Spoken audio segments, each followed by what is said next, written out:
Okay, so I might be a little late to this. I recorded this on Saturday, May 7th, but I figured this is an important video to release anyway. Recently, there was a leaked draft from the Supreme Court, as you are all probably familiar with, that is looking to overturn Roe v. Wade. This sparked a lot of protests on the streets and debates onto the topic of abortion, which is a topic we've been discussing for decades now and can't seem to agree on it. So in light of this new controversy, I pulled out this random debate that we're going to pick apart. I'm going to just briefly respond to this video, which I'm really using just for filler at this point, but towards the end I'll be speaking seriously about Roe v. Wade. What is a fertilized egg? You can Google it. Go ahead. I can tell you it's not a human being. What is it? Is it a koala bear?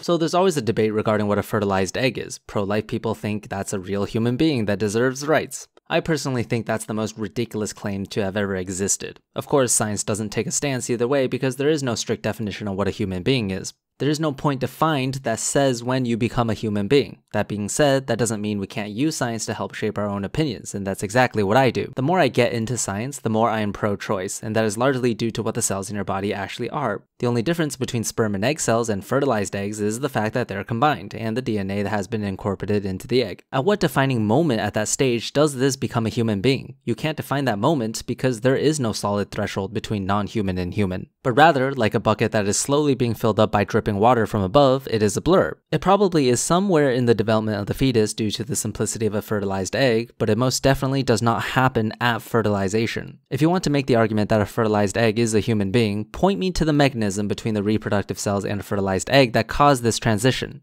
I believe it's a zygote. What is a zygote? A zygote of what species? Because there's lots of different zygotes. There's koala bear zygotes. There's elephant zygotes.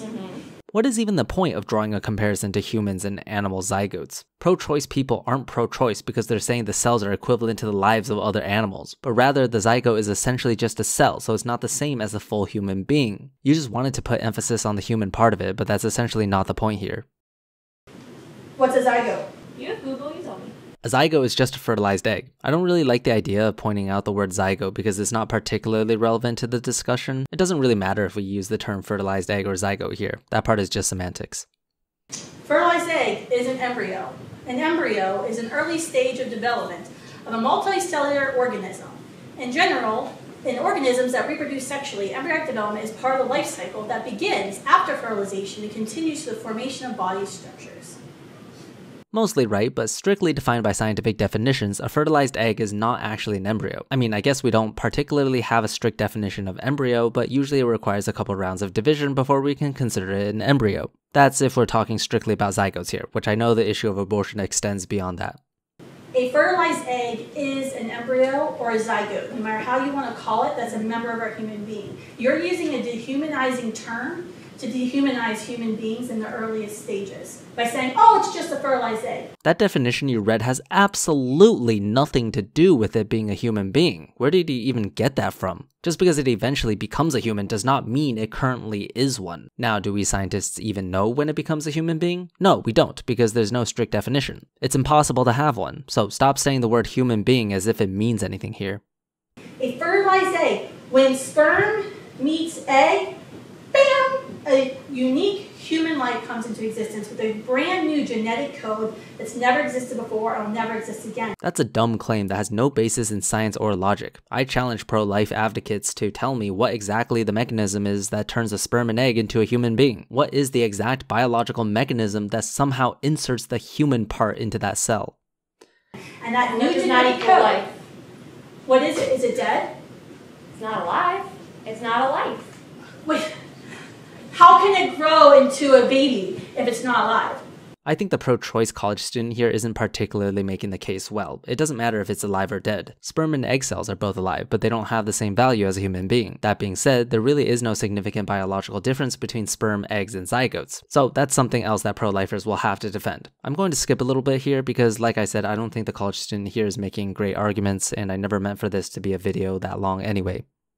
And I asked earlier what your medical and scientific background was. I can Google. What was your medical and scientific background? I don't have a medical and scientific background because I'm a smart person and I can Google. So you think your Google is better than a doctor or something? Hell yeah, because you just disputed when 96% of all biologists agree that at the moment of conception, a unique, whole, living human being comes into existence. To the college student here, I don't think you need a medical and scientific background to have an opinion, but to Kristen Hawkins here, do not, absolutely do not even pretend that science is on your side. I've seen so many people just outright lie, claiming that science supports them when it really doesn't. If science supports any side, it's pro-choice, and I'll get to that more in just a minute. This 96% was just made out of thin air. The scientific consensus says nothing, absolutely nothing, about a fertilized egg being a human being. Nothing.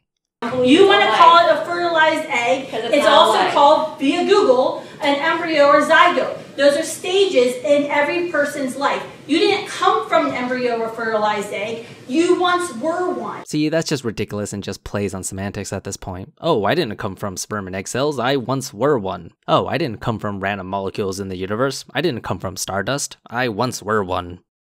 And your value today as a human being that makes you irreplaceable was the very same even when you were a fertilized egg or zygote in your mother's fallopian tube. It's the same because it's a slippery slope. If at any moment you start saying, well, I don't believe you have human rights until you have consciousness.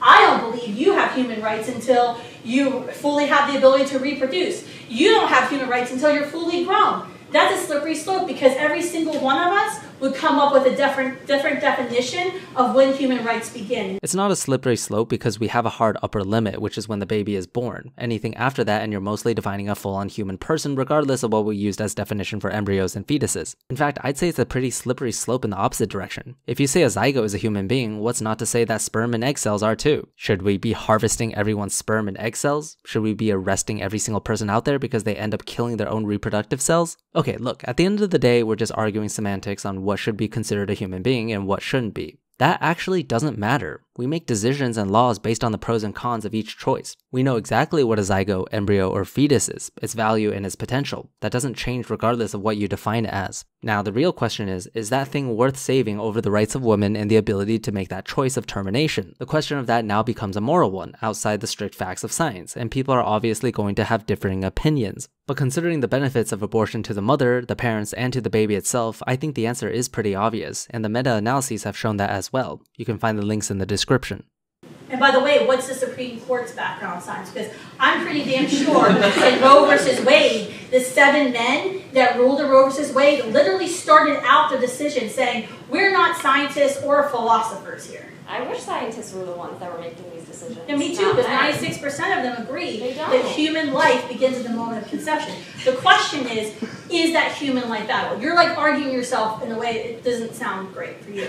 Excuse me? You just denied like science to everyone here. It is a life. You're an idiot. I swear I'm gonna smack the next pro-lifer that even suggests that biology is on their side. Absolutely ridiculous. All the scientists I've ever talked to, and I've talked to a lot of scientists since, you know, I'm a scientist myself, has never been on the side of pro-life. That, of course, doesn't mean it never happens. Anyway, this is where I'm going to start doing a little bit of my own ranting regarding Roe v. Wade. As you know, Roe v. Wade protects a woman's right to choose to have an abortion against certain government regulations. Overturning this ruling will result in many states increasing their abortion restrictions. This is really only made even remotely possible due to the huge conservative majority in the Supreme Court right now. When are people going to learn that the choice to have an abortion is a huge part of increasing the quality of life of people in the country? It's almost barbaric to think we're going backwards in time where people can't have basic medical procedures. There are two main points I compiled together as an argument to legalize abortions and remove restrictions. A lot of these are repeats on what I've said in previous videos, but I feel it's important to reiterate them again. Number one, banning abortions does not decrease the number of abortions. It only increases the number of unsafe abortions. We've seen this time and time again. Whenever a state tries to restrict abortions, we see a significant number of women traveling outside of said state or by taking matters into their own hands with coat hangers or rat poison.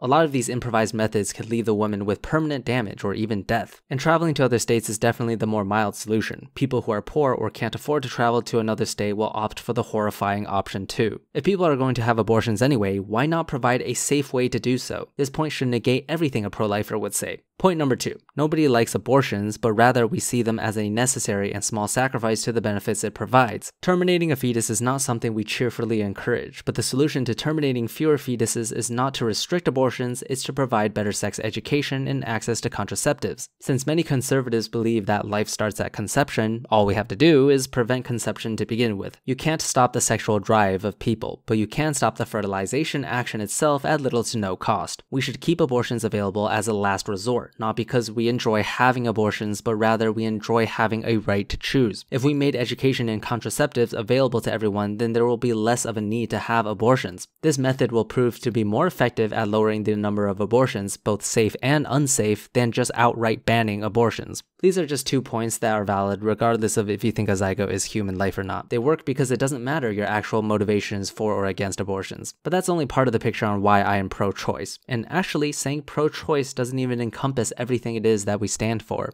I am not just a proponent of the common woman that can choose. I'm a proponent of that woman who got sexually assaulted on the street, that underage girl that was abused by her uncle, the couple that decided they do not want to bring a disabled child into the world, the single mother who cannot afford to raise a baby on her own, those who are too poor and unstable to give a child the life it deserves. I am not pro-choice, I am pro-human, and regardless of your situation and your reason to have an abortion, you should have the right to do so. Which is why overturning Roe v. Wade is a step to making the world a worse place.